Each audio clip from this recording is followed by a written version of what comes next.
ស្ដាំ pass ក៏បានឬក៏ control V pass ក៏បានបន្ទាប់មកចុច OK នេះវា pass បានជោគជ័យអញ្ចឹងយើង double click មកយើងមើលដែរថា folder នៅក្នុង folder ហ្នឹងមាន file readme.txt ឬអត់បើមានយើងចូលទៅ run យើងចូលទៅមើលអាន description វាសិននេះខ្ញុំបានដាក់ហើយដំបូងយើងត្រូវការ install Windows នៅក្នុង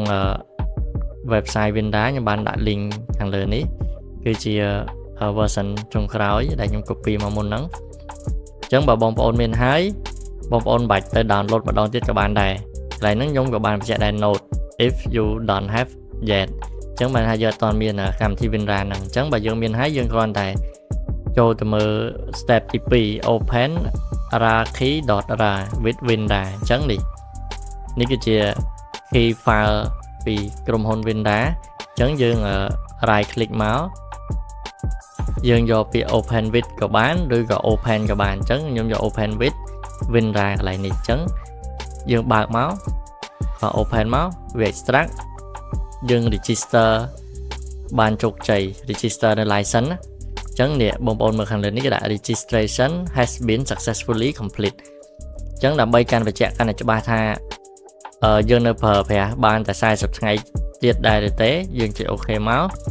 យើងចូល help តមក about Windows ចា about Windows នេះ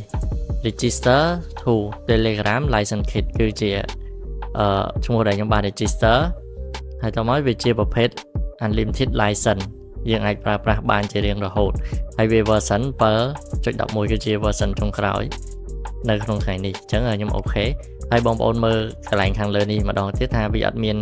បង្ហាញជា evolution copy ទេគឺវាបាត់តែម្ដងព្រោះយើងបានប្រើប្រាស់នៅ file activate រួចរាល់ឥឡូវខ្ញុំសូមបិទទាំងអស់ហ្នឹងហើយខ្ញុំសូមបញ្ជាក់បងប្អូនទាំងអស់គ្នាដែរ file Windows នេះគឺជា file activate ពីក្រុមហ៊ុនតែម្ដង